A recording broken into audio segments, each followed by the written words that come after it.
una edición más de Temas y Debates con Ricardo Sosa. En esta oportunidad conoceremos la vida del periodista, del escritor, del columnista Julio Rodríguez, quien ha sido ya una trayectoria en el periodismo nacional con un testimonio de vida muy importante que me motiva mucho poder compartir y contar buenas historias.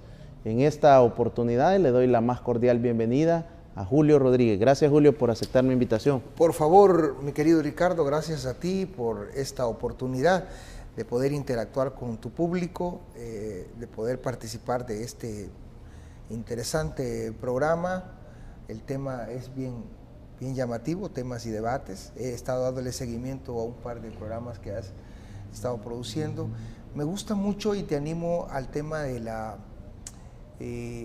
didáctica, de la pedagogía con la que de alguna manera se presenta el programa, porque uno aprende conceptos, aprende puntos de vista bastante argumentados, pero a partir de casi de una academia, ¿verdad? Entonces uno se encuentra con un foro, podría ser un foro universitario, un foro de la realidad nacional, pero un foro universitario, pero de la realidad nacional. Entonces uno aprende mucho a leer claves y a leer qué es lo que podría estar pasando en el país. Te felicito, conozco tu trayectoria, tu trabajo en los medios, sobre todo en la parte de columnista, y eso me llama la atención y por eso quería darte este reconocimiento, que no sé si valga de algo, pero en realidad a partir de un humilde televidente de tu programa, te felicito.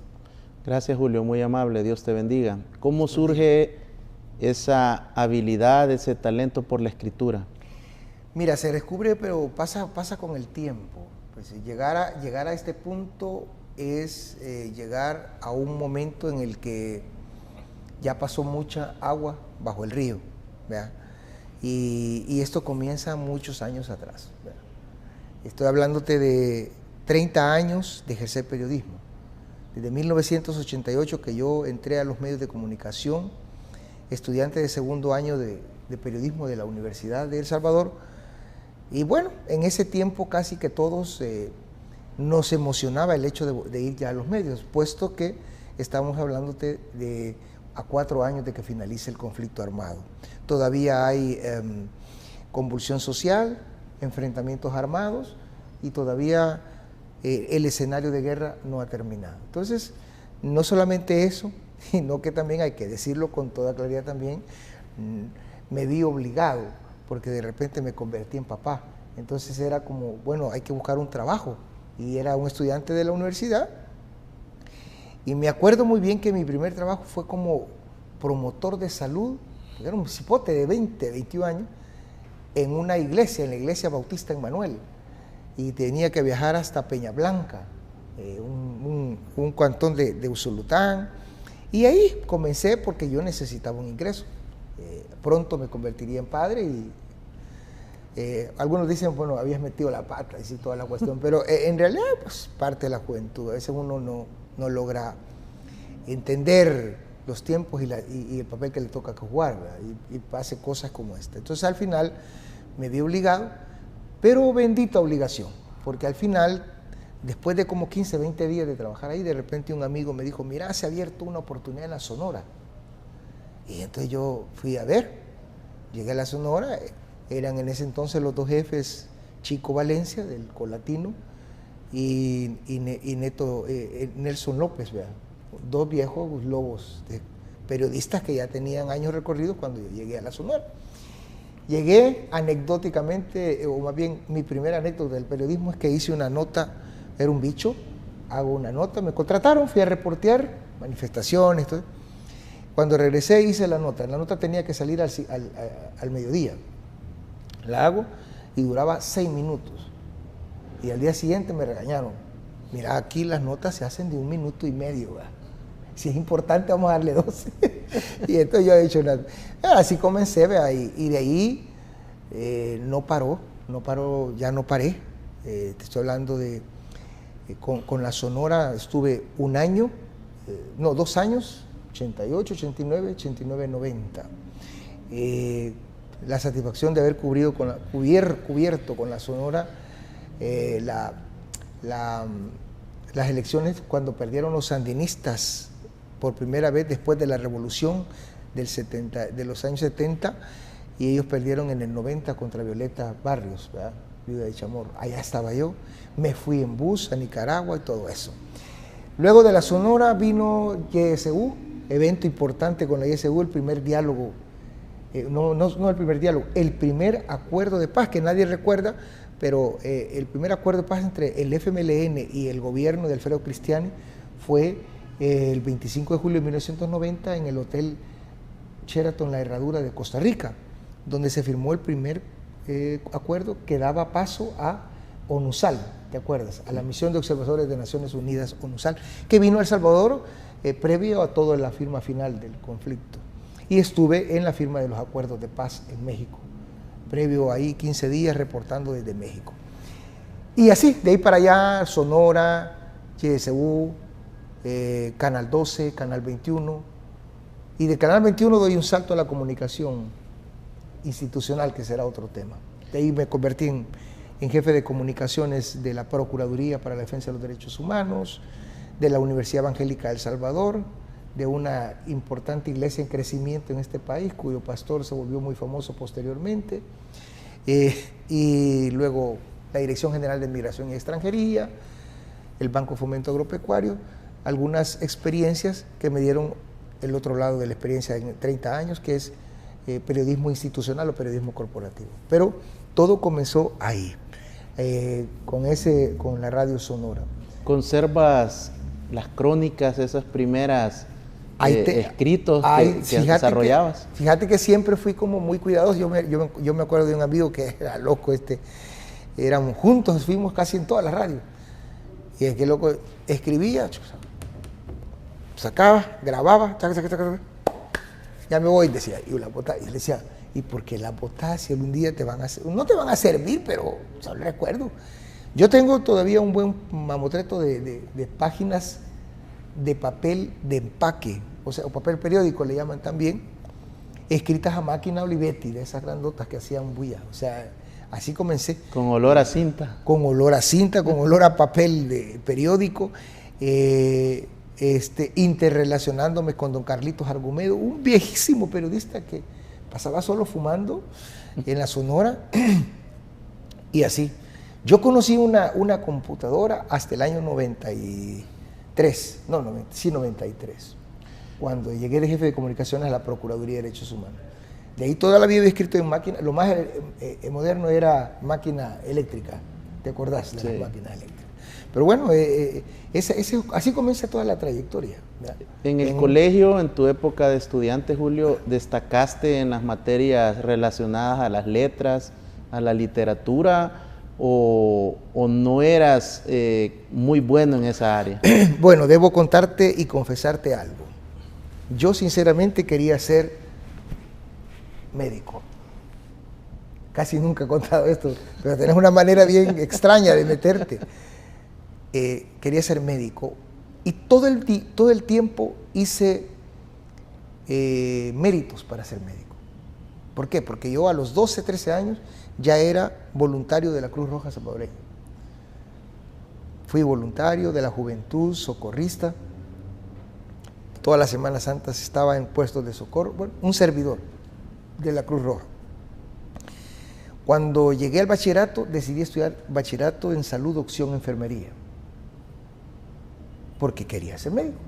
Pasé 3 años haciendo prácticas de salud en el hospital neumológico, ahora se llama, creo que hospital, bueno, no me acuerdo, es el famoso de los planes, vea, de Rendero, de la tuberculosis. Ahí estuve, en el hospital estuve, pero no de tuberculosis, sino haciendo prácticas, 3 años, entre el 84 y el 86. Aprendí a poner suero, a inyectar, tomar, todo lo básico. De hecho, termino con un título de enfermero auxiliar de enfermería, ¿verdad? Listo para trabajar. Cuando llego, por alguna razón, el tema de la universidad era imposible. Ya te voy a decir por qué en mi vida. Todo esto era imposible en mi vida. Llegar de bachiller, llegar a la universidad. Cuando llego a la universidad, hago una reflexión un poco extraña. Mi vida provengo, si te lo tendría que decir en una palabra, yo provengo de los canastos del mercado central. Así comienza mi vida. Y Dios me ha llevado a lugares altos, como dice la palabra. Entonces yo estaba, desde antes de nacer, estaba condenado a no ser nada en la vida. Si al caso nacía yo podía haber llegado más allá de un vendedor de poca monta, a lo mejor, no lo sé, tal vez me hubiera hecho comerciante, si es que, o tal vez un vago, un delincuente. Eran muy pocos los caminos de éxito que yo tenía, antes de que yo naciera. O sea, si yo nacía, eso iba a pasar. Mi madre era alcohólica, ¿verdad? Y ¿cómo se llama? Ella se quedaba en las calles. Es una mujer, era una historia difícil de ella. ¿Sabes? Tengo muy pocos recuerdos de ella, pero al final el recuerdo más importante es el que yo he construido de ella, para mí. El ponerla en un lugar especial y saber que al final fue la mujer que me dio la vida. Y por las investigaciones periodísticas que he hecho del tema, porque escribo un libro que tiene que ver con mi vida, me he encontrado con una mujer difícil, pero al mismo tiempo de coraje, valiente. Y solo entonces, biológicamente, puedo sentir lo de ella, en mis hijos también. Entonces, sin perderme mucho, vuelvo, y ya volveré aquí a este punto. Entonces, yo voy a la universidad y tomo pero está conectado. Entonces, mi madre, esa complicación de que yo no tenía nada, se vuelve casi una realidad 6 años después, porque ella es asesinada. Fíjate cómo es la vida, por uno de los delincuentes más famosos que ha habido en este país. Yo creo que alguna generación como la nuestra puede acordarse, y los archivos para los jóvenes puede hablar, el famoso Puma. ¿Te acuerdas que lo encontraron? Era un experto distribuidor de armas en el Sagrado Corazón, un hombre que lo encontraron en la Costa Rica con hasta pornografía infantil, no sé cuándo. Ese joven, su primer crimen fue el de mi madre. Lo mató él cuando era muy joven todavía. Él todavía trabajaba en un conocido almacén, pero era ya un muchacho que se movía ahí por la zona de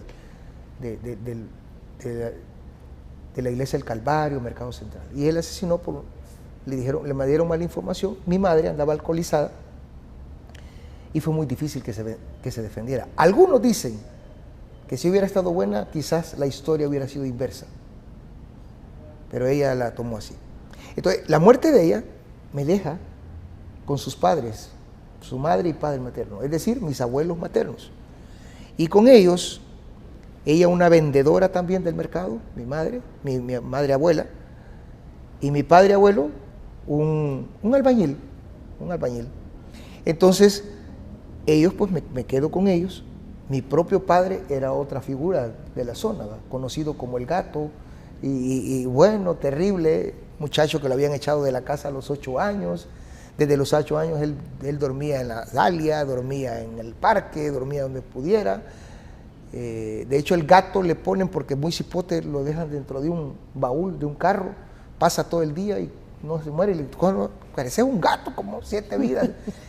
Pero él había conocido a la cárcel, a Bartolina, muy tempranamente. En esos entonces creo que ya andaba allá por Guatemala. Pero bueno, esas son mis 2 raíces. Pero me quedo, pero Dios Dios tiene propósitos en tu vida. Por más que la situación parezca difícil, yo no sé, mi madre murió, mi padre lo conocí posteriormente, entonces me quedo con mis abuelos. Y aquí viene la historia que conecta con lo de la universidad. Ellos me dieron amor, mucha buena onda, todo. Y me dieron, entre otras cosas importantes en mi vida, 2 cosas. Mi abuelo, mi carrera, y ya te voy a explicar por qué, y mi abuela, la manera de enfrentar la vida. Entonces, cuando llego fíjate que me convierto en el primer bachiller de toda esa familia de vendedores. El primero, la más grande es una prima que es como 5 años mayor que yo, y ella ya había llegado, era la única que había llegado al 9º grado en el David J. Guzmán, la única. Entonces yo llegué al bachillerato, logré sacar el bachillerato, y de repente estaba pensando en entrar a la universidad, y entré a la universidad. Estando en la universidad, sentado reflexionando, llenando la solicitud, dije, bueno, ¿qué quiero ser? Quiero ser médico. Son 9 años, dicen 10 años. Yo no tenía ningún antecedente, ningún antepasado que me dijera, mira, estudié aquí, que me explicara eso, nada. Entonces solo había oído que eran 9, 10 años. Pero dije yo, ¿y qué pasa si mis viejos se mueren en medio de la carrera? Dicen que no hay más frustración que intentar ser médico y quedarse en mitad, porque casi que no sos nada. Un contador al menos se queda de auxiliar de contabilidad, cualquier cosa, ¿verdad? Y dije yo, ¿y si ya no me pueden ayudar? No, dije, voy a estudiar periodismo. Y puse periodismo en primera, psicología en segunda, y en tercero, no, medicina en segunda, todavía no matando la esperanza, y psicología en tercero. Opciones. Fui aceptado en periodismo, pero como tu pregunta era, ¿y qué pasaba en el colegio? Bueno, lo extraño en el colegio es que sí era yo dedicado a querer ser un buen médico, de preferencia pediatra,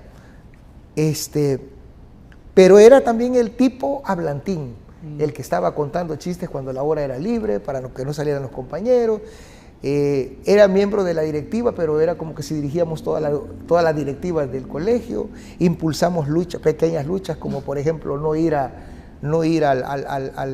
la graduación. No dijimos un día, este es un instituto nacional, y aquí hay gente que no tiene dinero para comprar un traje. Y todos no tenemos. Y cabal. Entonces, fue una lucha entre los compañeros, entre las directivas, porque nosotros decíamos, vamos a ir con él. Y otros decían, no, que por lo menos con una camisa manga larga y una corbata. Maestro de ceremonias en eventos. Maestro de ceremonias, cabal. ¿Cómo se llama? En la Independencia, en el Día de la Cruz, en no sé cuál. Ahí andaba yo. Narrar intramuros. Jugador también, más que todo. ¿Verdad? Entonces, era un tipo muy metido en todas estas cuestiones. De manera que quizás mi destino era ser periodista, que es algo que amo. ¿Quién me convierte en periodista? Ya me han hecho esa pregunta. ¿Y sabes quién fue? Fue el abuelo.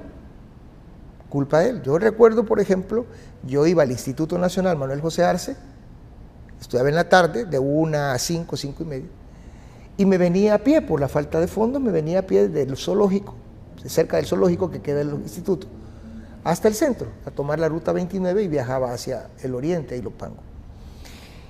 En ese trayecto yo guardaba para comprarle el diario a mi papá, que era mi abuelo.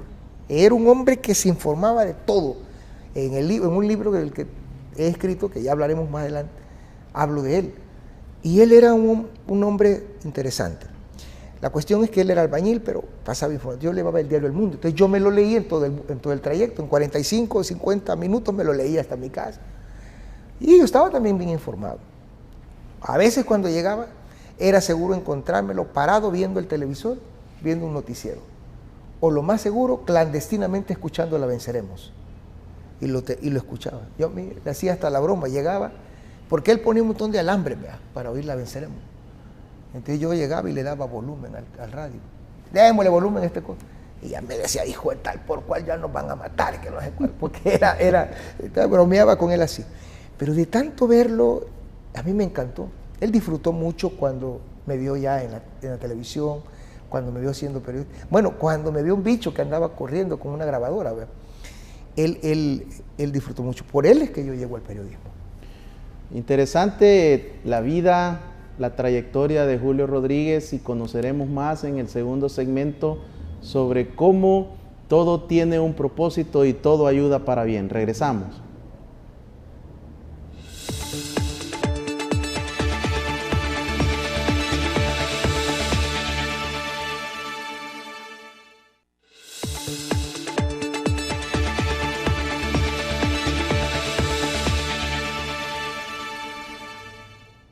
Temas y Debates se transmite de lunes a viernes de 7 a 8 de la noche, su retransmisión de 1 a 2 de la tarde, y también un saludo para Radio El Litoral 92.5 en el oriente del país, bañando todo el litoral con la señal y la retransmisión de este espacio. Julio, en el primer bloque conocimos parte de esa formación, de cómo de la medicina llegas al periodismo, que ahora se ha convertido en tu pasión, la parte literaria, pero también existe también en este proceso una etapa de tu vida que tenía que ver mucho con el destino, y era condenado al fracaso y a repetir una cadena generacional que estaba marcada en tu familia, ¿cómo se transforma o cómo llegas momentáneamente a esta etapa tan dura de tu vida? Es interesante porque en la primera parte hablábamos justamente de esa meteórica carrera, que a los 25 años esa persona que tenía que hacer eso estaba siendo jefe de la unidad de comunicaciones de una institución del Estado, dirigiendo, viajando. Ya a esa altura del partido de mi vida yo había viajado por Estados Unidos, Centroamérica, España, Argentina. ¿Te imaginas lo que dije anteriormente, cómo puede tener sentido ahora? Sin embargo, uno puede perder la perspectiva en un momento determinado, y ahí es donde yo la pierdo. Pues hay un túnel entre el 93, que va de a poco, va creciendo, hasta llegar al año 2005, en el cual me pierdo en una etapa difícil que tiene que ver con alcohol, con drogas, con terminar. Bueno, para no hacer tan largo el cuento, todo el mundo conoce la historia de una persona que no puede poner control sobre eso, y terminó literalmente pidiendo en las calles, y terminó literalmente durmiendo, dando al traste con un hogar de una mujer especial que Dios había puesto en mi vida. Todo eso iba a terminar, pero hay una intervención divina en esto, ¿verdad?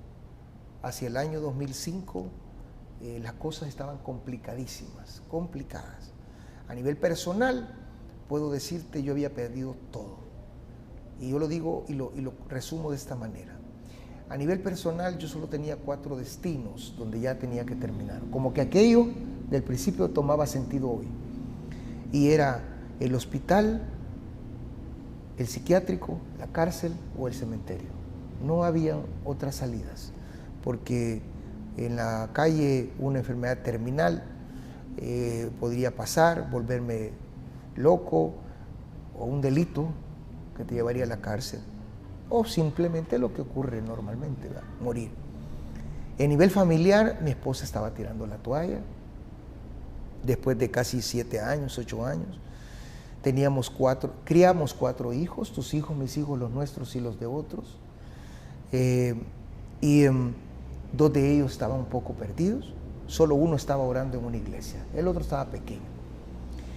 Y así en esas fachas llego en el 2005. Ahí surge una situación. Me voy a una reunión por cosas de la vida, de Dios. Este hijo que está orando con otro amigo, me mandan a una reunión de hombres. Me voy 3 días a una montaña y regreso de la montaña confrontado con mi vida. Y de ahí para allá, ¿sabes cuál fue el milagro? ¿Dónde terminó todo? En el 2004, de esa institución donde yo mordí el polvo, no me renovaron el contrato para el 2005. O sea que yo desde el 1 de enero del 2005 hacia el 13 de febrero del 2005, yo había pasado descansando con el último salario, lo que me había quedado. Cuando vengo de esta reunión de hombres, el domingo 13 de febrero, el domingo 14 me llaman contra todo pronóstico de esa institución. Yo no había vuelto. Y la mujer que es la funcionaria me llama, electa por la Asamblea Legislativa por mayoría calificada, y me llama para decirme, véngase que mañana usted comienza otra vez. Milagro, milagro. Yo no tenía que volver. Y volví. A partir de ahí, de ese 14 de febrero hasta el día de hoy, ¿qué ha pasado sobre el puente? Bueno, volví ahí, de ahí me pasé a una universidad, a la Universidad Evangélica, como gerente de comunicaciones, Instituto Nacional de la Juventud, jefe de comunicaciones, la Dirección de Migración, Banco de Fomento, siempre con cuestiones de comunicación. Pero también en el 2013 yo decidí hacer algo, renunciar a una de esas instituciones, a un buen salario, y volverme al periodismo. Entonces vuelvo al Canal 33, a Teleprensa, el noticiero más antiguo. Y ahí tenía un amigo que siempre me ha apoyado, Oscar Madrid, ha sido un hombre que siempre ha creído mucho en mí, en mi trabajo periodístico.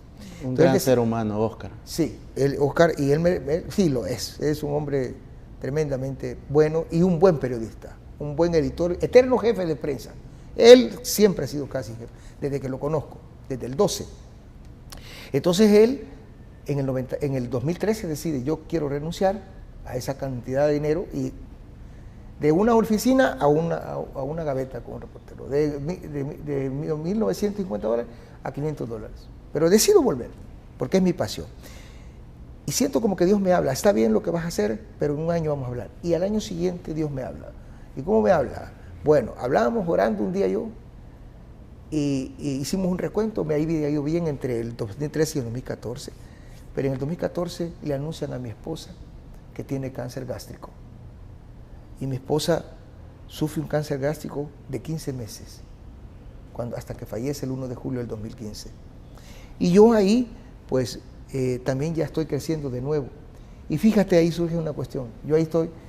Yo tengo que hacer, por alguna razón, el destino me lleva a construir dentro del canal solo historias. Sí soy reportero normal, o sea, cubro cualquier otra cosa, pero de alguna manera me empiezo a especializar en contar historias. El contar historias, y descubro un talento que Dios me ha dado, que es escribir.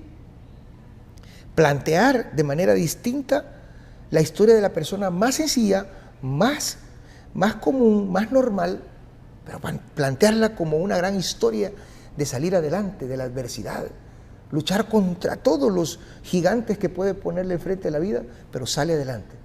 Yo descubro en un sorbetero, descubro en un minutero, descubro en un motorista que es tratado a veces como grandes cafres, que sí lo son algunos, pero hay otros que tienen una vida intensa y le dan ejemplo a otros. De esas personas también, como la tuya, por ejemplo. Tú eres un hombre que ahora yo te veo. ¿Cómo llegaste a ser un columnista hasta de 3 periódicos de este país? ¿Cómo es que tienes un programa? Nadie sabe lo que hay detrás de Ricardo. Pero hay una historia que luchó contra la adversidad, pero que la logró superar con fe en Dios y con la actitud correcta frente a esas circunstancias que la vida te planteaba. ¿Cómo llegas a tomar la decisión de escribir un libro, Julio? Ahí comienza todo, justamente comienza ahí, porque cuando yo empiezo a escribir digo, un día se me ocurre y convierto una historia que acabo de pasar en la televisión en un artículo de opinión, le llamé yo, y lo mando a la prensa gráfica y me lo publican. Se llama Mercedes Valiente sin manos a la obra, y lo escribí y yo sentí que me quedó bonito. Por cierto, nos publicaban el sábado. A los dos, vea, sí. Entonces ahí yo me fui descubriendo que los dos salíamos el sábado. Éramos compañeros de edición, vea. Entonces, justamente ahí comienza la historia de todo esto. Porque cuando yo me veo, no sé si yo sé que te pasa, pero quieras o no, hay una satisfacción extraña de uno ver que contribuye al país dando una opinión, así de sencillo. Y si vos veías, mi opinión era, hey, salgamos adelante, ¿vea? Hey, aquí hay un ejemplo. De ahí empecé una carrera. Pasaron 4 años y como 54 artículos, creo. Un día dije, Señor, orando, dije, Señor, quiero hacer un libro. Y lo que vino a mi mente fue crear una compilación de artículos, reeditarlos para libro. A algunos se les cambia la entrada, el cuerpo, lo que sea. Tienen modificaciones sustanciales del artículo que se publicó en el diario. O sea, casi que son nuevos, pero tienen la misma historia y la compilación. Pasé 4 años escribiendo y en el 4.º año yo tomé la decisión de hacerlo. Pero yo siempre lo posponía, fíjate, Ricardo. Siempre decía, ya lo vamos a hacer. Ya. Y un día por alguna razón, una cuestión de diabetes, tuve una complicación de impulso y me tuve que ir a meter a un hospital. No es que me tuvieron que ingresar. Estaba trabajando en la Dirección General de Migración. Y me pusieron a escoger entre el seguro y el Rosales. Porque en el seguro, ya usted sabe, casi solo hablan no hay una especialización sobre pie diabético.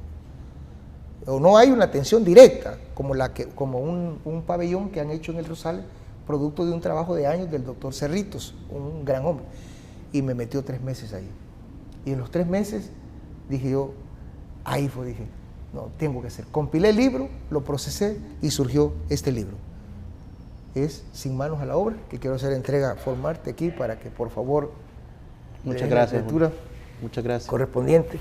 Es un libro que recoge las 34 historias, descubre 34 historias, dividido en dos partes, en historias, todas son historias reales, todas esas personas existen, todas esas personas he platicado con ellas, he hecho historias con ellas y las hemos puesto, ellos están agradecidos, algunos Dios los bendijo ayudándoles, lo que fuese, lo que ha pasado, pero hablo de salvadoreños comunes, normales, que no cruzaron el río, que se quedaron, que a pesar de todo han enfrentado, una mujer a quien 7 jóvenes le volaron las manos, se quedó sin manos, pero ella sigue haciendo atoles, sigue vendiendo pollo, sigue sembrando la tierra, sigue haciendo chocolate en tabletas, haciendo su pasatiempo favorito cuando no tiene nada que hacer con los 2 muñones, haciendo crochet.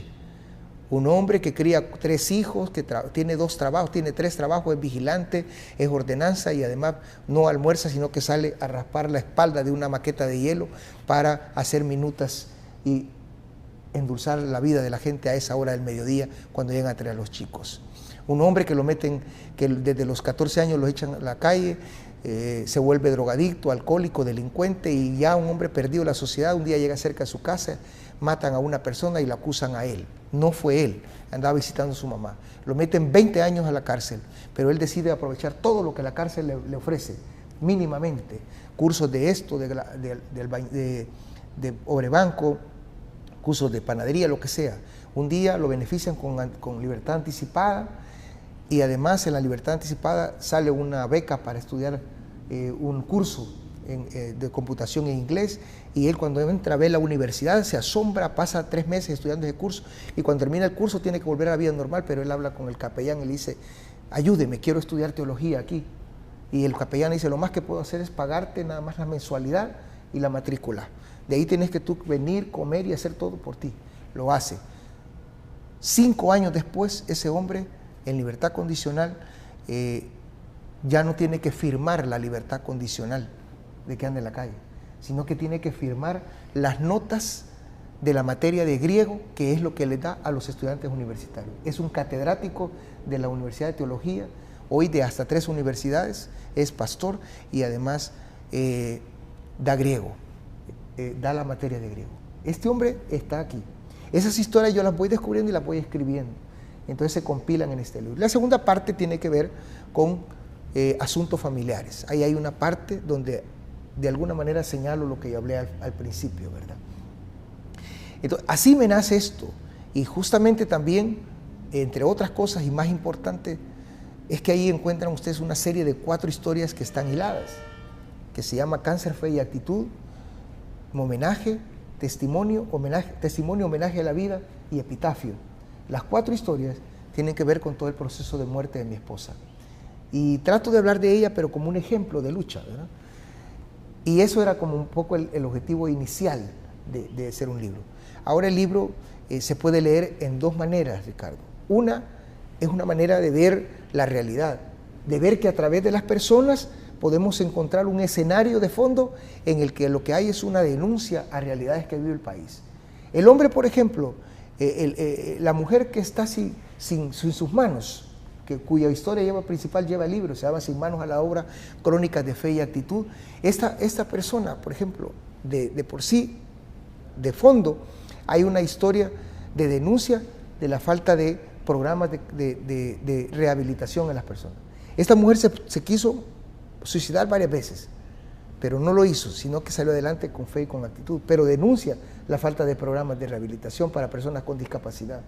Un joven que está aquí, que se llama Malabares para la Vida, tiene 24 años cuando lo conozco, no estudia en la universidad porque no tiene dinero su familia, y entonces él lo que hace es salir a la calle, trabaja en un call center, gana $1.20 la hora, pero luego va a la calle, hace malabares con una pelota y gana $20 la hora. Y se compra una computadora, está ahorrando para entrar a la universidad, está tratando de salir adelante. ¿Qué denuncia él? 350,000 jóvenes sin trabajo. Esa es la denuncia, el escenario de fondo de él. Entonces debe haber un periodista que haga empatía, que conozca esa realidad y que al final es algo así como lo que dice la palabra, ¿va? Quien tenga oídos, que oiga. ¿Por qué Sin manos a la obra? Sin manos a la obra, interesante la pregunta. Este libro se llamaría Comunes Extraordinarios. Ese era su nombre inicial. Y pasó todo el tiempo llamándose así. Y comunes, eso somos personas comunes, pero como hay un elemento de fe, somos personas extraordinarias. Muchas veces decimos que las personas ordinarias hacen cosas extraordinarias. Y eso somos la mayoría de personas que profesan una fe cristiana. Pero no me convencía porque también busqué en internet y en YouTube, googleé el nombre y había algo que se llamaba Lugares Comunes, un libro. Y no me gustó y sentí que podría sonar a medio copia. Entonces se me ocurrió que Sin Manos a la Obra es una interesante nombre porque le da vuelta a un dicho nuestro, o al dicho popular, que dice, bueno, manos a la obra, dice la gente, ¿verdad? Es cuando todo está listo, cuando todo está preparado, el albañil, está la arena, todo, el hierro, todo lo tiene listo, y dice, bueno, muchachos, manos a la obra, démosle, tenemos todo listo. Pero aquí hablamos de sin manos, porque no tenemos lo fundamental para iniciar. El sin es una condición en la que nacemos. Y le digo, por ejemplo, nacemos sin ropa, nacemos sin nada. Y en la vida, que es un largo camino entre la vida y la muerte, en ese trecho podemos bajar y subir. Y entonces hay momentos en la vida que nos quedamos sin algo. El empresario se queda sin fondos cuando quiebra. El que adolece de una enfermedad se queda sin salud. El joven que no puede estudiar sin recursos. La persona que estaba casada, que se divorció, que quedó viuda, queda sin esposo o sin esposo para seguir una familia. Justo cuando estamos sin algo, es cuando estamos listos para dos cosas. Para mostrar que tenemos la fe suficiente como para esperar un buen milagro, y también tenemos que mostrar la actitud correcta para lograr salir adelante. El sin es la condición de un acto de resiliencia en los seres humanos. Julio, ¿son las 4 historias de tu esposa tus favoritas? ¿O podemos conocer cuál de estas historias de gente extraordinaria es la que está en tu corazón? Quizás lo dividiría en dos cosas. En un Julio, en primera parte, el que hacen la gente, por eso me gusta mucho la historia, las primeras 4 historias que se llaman La Niña Tila, Arnulfo, Ella sin el sol del verano y Resiliencia callejera. Son las historias de La Niña Tila es la abuela, Arnulfo es el abuelo, Ella sin el sol del verano es mi mamá muerta, asesinada, y Resiliencia callejera es mi papá. Entonces esas 4 historias son la base, los 4 pilares donde yo vuelvo a ver siempre, pero que llegan hasta un punto de mi vida. Y luego una segunda parte de mi vida que quien tiró ese salvavidas, del brazo que me tomé las noches más oscuras de mi vida, la mujer que en medio de todo pagó un precio, no lo sé si por amor, por terca digo a veces, pero sí sé que fue por amor, para esperar en Dios que yo cambiara. Y esa es mi esposa. Y creo que contar la historia en 4 partes de ella es decirle a la gente que no se dé por vencida. Esta mujer creyó. Solo te digo algo. Cuando yo paré drogas, alcohol, cuando ella murió tenía 10 años, 41 días de estar limpio. Y en esos 10 años ella sacó un título, no volvió a trabajar, nos dedicamos a hacer proyectos personales. Dios me dio la oportunidad de, digamos, de hacer distinto la siguiente mitad de nuestra vida. Nos quedamos 23 años juntos hasta el día que ella murió. Conociendo la vida de Julio Rodríguez, Sin Manos a la Obra, crónicas de fe y de actitud. Importante el testimonio de vida que hemos conocido de este hombre, de este escritor, su corazón plasmado en estas historias de gentes comunes pero extraordinarias, que son salvadoreños y salvadoreñas que han quedado inmortalizadas en esta recopilación que ha hecho Julio Rodríguez. Al regresar, seguiremos conociendo la trayectoria y el corazón del hombre, del escritor, del periodista, del padre Julio Rodríguez.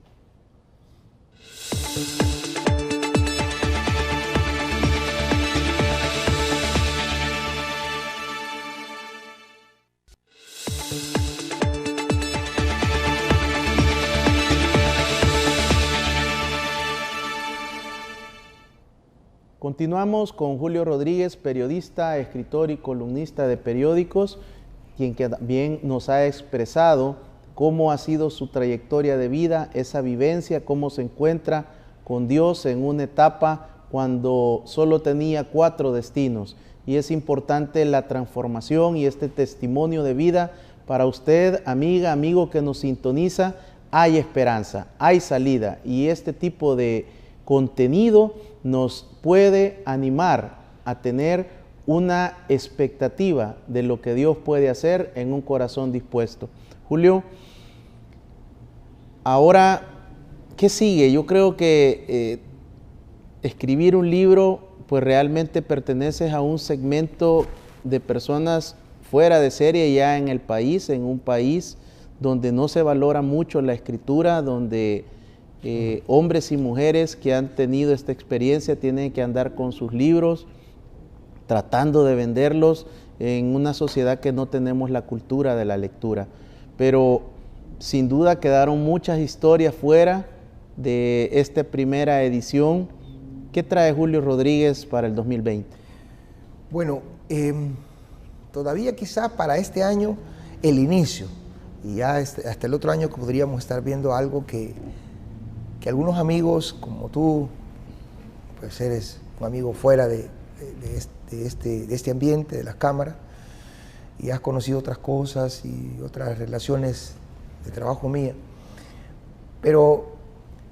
y sabrás que hay mucho que contar. Entonces algunos dicen, ¿y cuándo vas a escribir eso? Yo tengo un proyecto medio loco. Quiero hacer de estas historias unos guiones que podrían convertirse perfectamente en pequeños capítulos, como ese que dice en pocas palabras de Netflix. Y no estoy lejos de pensar en la posibilidad de una producción de esto para la televisión, precisamente para Netflix o algo así. Luego, conocer nuevas historias. Cabe la posibilidad de construir un nuevo libro. Hay un periódico, bueno, puedo decirlo porque tú estás ahí, la prensa gráfica, está interesado en que hagamos una segunda edición revisada y aumentada y presentada más a la diáspora, a nuestros hermanos que viven en el exterior, a los que un día se fueron por vivir estas circunstancias, por vivir estas situaciones y no aguantarlas más porque les daba rabia, les daba dolor, les daba tristeza seguir viendo sufrir a su familia. Y ellos se fueron un día y algunos se quedaron. Entonces ellos, al leer esto, apelamos a su nostalgia, apelamos a que sigan creyendo en este país, pero serán otras personas en las que ellos van a creer. Entonces pretendemos hacer esa segunda edición y llevarla hacia la diáspora. Eso es, ¿cómo se llama? Una situación que queremos plantearla y llevarla. Y el segundo, que es un compromiso que quiero hacer a mí mismo, es escribir un libro que hoy por hoy, como ya viste que cambió el nombre en uno, podría cambiar, pero me gusta el nombre Memoria sin tacto, que es como la historia de lo que yo viví. Y si Dios me permite plantearlo más o menos como una novela. Y esa podría ser la siguiente producción. Hoy por hoy estoy en la fase final. Si alguien quiere obtener este libro, me puede ubicar en Facebook como Julio Rodríguez, en Twitter igual, Julio R-ES, arroba Julio R-ES, o en mi WhatsApp. Yo no tengo inconveniente, no tengo problemas con nadie, así que el WhatsApp es 77 68 68 17. 77 68 68 17. Imagino que lo van a poner en la parte del pie de la pantalla. Entonces, ahí nos conectamos. El libro también está a la venta en las librerías de la UCA, en la librería Soho, que está ubicada aquí en el Centro Comercial Cascadas, en las librerías los Café Media de la prensa gráfica que se encuentran en los Super Selectos, y en librerías La Medallita Milagrosa y Nueva Visión de San Miguel. Son algunos lugares donde la gente puede encontrar este libro. O llamarme y yo me contacto y lo llevo. Igual, ¿sabes? Yo le pido al Señor que me ayude para poder, si alguien tiene una iglesia o una empresa y quiere que hablemos de motivación, de poder darle ánimo a la gente de seguir adelante, ahí lo llevamos y podemos mostrarnos ahí parte de poder darle a la gente una palabra de fe, una palabra de seguir adelante. Esos son los proyectos que siguen. Hoy por hoy he vuelto al medio de prensa a contar historias, las estoy publicando en mi Facebook. Ayer, por cierto, salió una en el canal 33 sobre, que es donde trabajo actual, perdón el decirlo, pero la competencia, ¿verdad? Pero ¿cómo se llama? Es parte del trabajo que uno hace. Y ahí están las historias. El domingo estuve en el Paso del Hombre y encontré una historia de un pescador terrible. Así que conté un pequeño poema entre el pescador y su amor y odio por el mar, ¿verdad?